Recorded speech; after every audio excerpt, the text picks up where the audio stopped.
शेतकऱ्यांच्या विरोधात 3 कायदे तयार केले।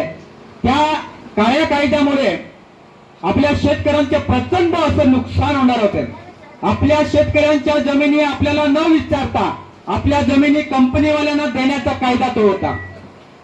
आणि आपला शेतकऱ्यांचा जो शेतीमाल आहे तो शेतीमाल आपल्याला पिकवता येत नाही म्हणून मोठमोठ्या भांडवलदार कंपन्यांना आपल्या गावातल्या आपल्या तालुक्याच्या जिल्ह्यातल्या सगळ्या जमिनी या कंपन्यांना गट शेती म्हणून करण्यासाठी देण्याचा कायदा होता। हे असे भयंकर असे शेतकऱ्यांच्या विरोधात जे कायदे तयार करण्यात आलेले होते ते कायदे रद्द करण्यासाठी शेतकऱ्यांनी या दिल्लीच्या आंदोलनात वेळा दिलेला होता।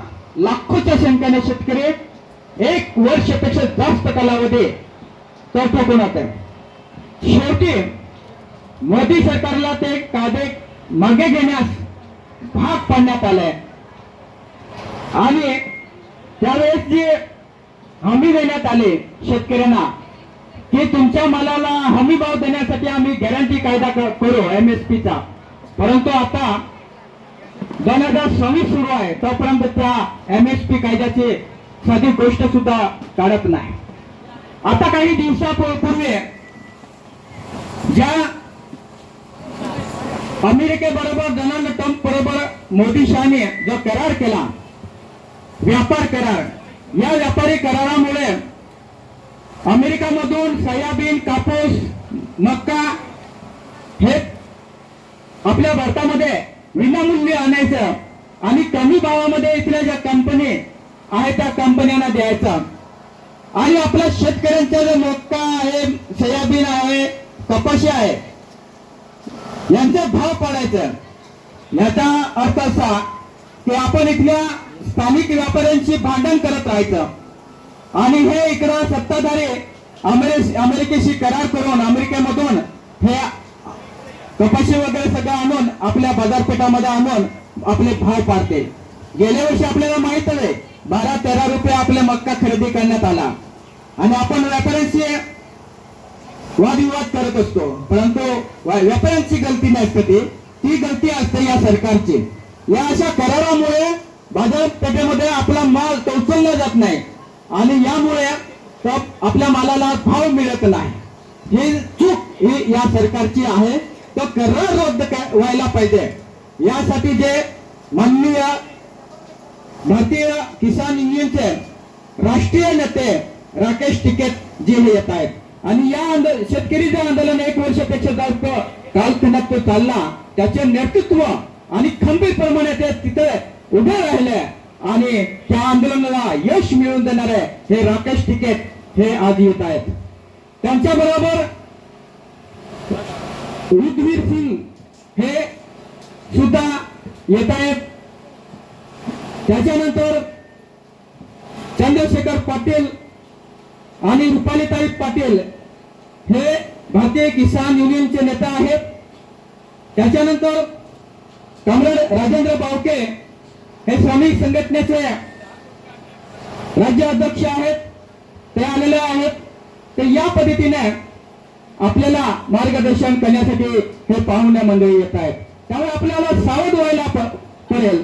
येणाऱ्या दिवसामध्ये आपल्या ज्या शेतकऱ्यांच्या ज्या हक्कावर गदा येणार आहे, आपल्या दलदंगल जमिनी या आपल्याला आपण पिढ्यापासून आपण 7-12 मागतोय, पण तो 7-12 न देता त्या जमिनी ज्या आहेत, जे जंगल जे आहे ते जंगल कंपनीला विकण्याचा घाट हा मोदी सरकारने आणि देवेंद्र फडणवीस सरकारने चालू केलेला आहे आणि याचा तो करार झालेला आहे।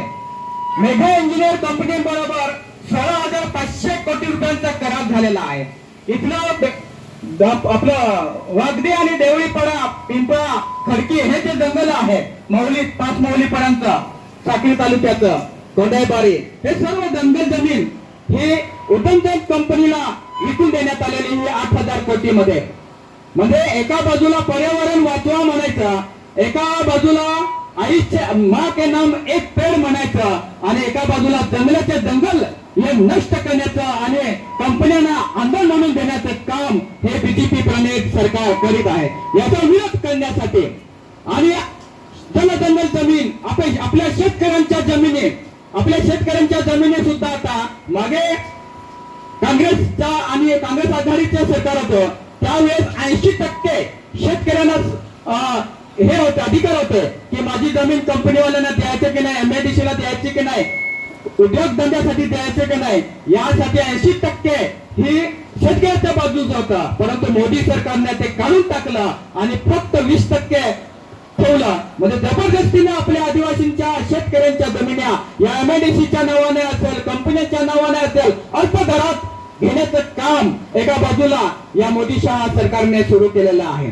आता आपण पाहिलं असेल दिल्लीमध्ये तरुणांचं एक आंदोलन झालं. म्हणजे 2014 पासून आतापर्यंत इतके तरुण बेरोजगार झालेले आहे की 2014 पासून आतापर्यंत कोणतीही भरती नाही.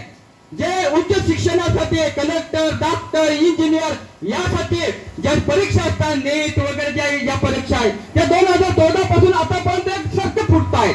त्या बीजेपीच्या जे मंत्र्यांचे पोरं आहेत त्या पोरं 99% 2 पोरं परीक्षा देतात, 9 आपले 99% पाडतात आणि पेपर फुटीमुळे आपल्या विद्यार्थ्यांचं नुकसान होतं. कोण पेपर फुटतंय? त्यांचेच माणसं पेपर फोडतायत आणि परीक्षा रद्द करून आपले आदिवासी असेल किंवा इतर जे तरुण आहेत त्या तरुणांना बेरोजगार बनवण्याचं काम हे मोदी सरकार करत आहे.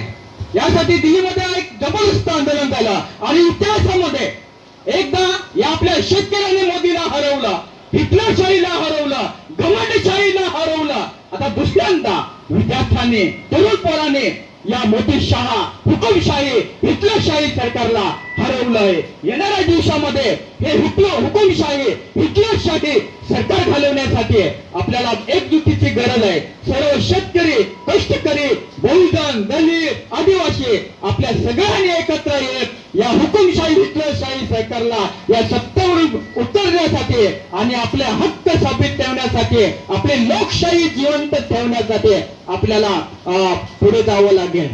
आज महाराष्ट्रामध्ये काय चालू आहे, देशामध्ये काय चालू आहे? आज हजारो तरुण बेरोजगार, दवाखान्यांची अवस्था बिकट, शाळांची अवस्था बिकट, रस्त्यांची अवस्था बिकट, आपल्याला शेतीमालाला भाव नाही आणि एका बाजूला त्यांचे आमदार फोडण्याचे काम, खासदार फोडण्याचे काम, भ्रष्टाचार. आपल्या सगळ्या कल्याणकारी योजनेचे पैसे हे खासदार आणि आमदार फोडण्याचे काम करून सत्ता आपल्यावर गाजवतायत. मी तर सरळ म्हणतोय चोरांचं राज्य सुरू झालेलं आहे. आपल्या भाषेमध्ये मी म्हणतो भांडांचं राज्य आहे. या भांडांच्या, या चोरांच्या, याच्यामुळे ज्या त्यांचे अधिकारी एकच, अधिकाऱ्यांचे ज्या कर्मचारी एकच, कर्मचाऱ्यांचा शिपाई एकच आणि त्याच्या सगळ्या याच्यामध्ये आपण शेतकरी, दलित, आदिवासी आपण सगळे बळी पडतो. आज यासाठी हा जो शेतकरी जाहीर सभा जी आयोजित करण्यात आलेली आहे यासाठीच आयोजित करण्यात आलेली आहे की आपल्या हक्कांसाठी, आपल्या शेतकरी बांधवांच्या जमिनी वाचवण्यासाठी, आपल्या शेतीमाल योग्य भाव मिळवण्यासाठी, आपल्या तरुणांना योग्य रोजगार आणि नोकऱ्या मिळवण्यासाठी, आरोग्य व्यवस्था सुधारण्यासाठी, शाळांची व्यवस्था सुधारण्यासाठी आपल्याला एकत्र येत, एकजूट होत या शेतकरी सभेच्या नेतृत्वाखाली आपल्याला पुढं हे जावं लागणार आहे. याचंच आवाहन करण्यासाठी आपल्याला ते मार्गदर्शन करण्यासाठी दिल्लीहून येत आहे. मी प्रस्तावित करण्याचं जे काम होतं आपले कामगार रणजित गावित त्यांचे आले का?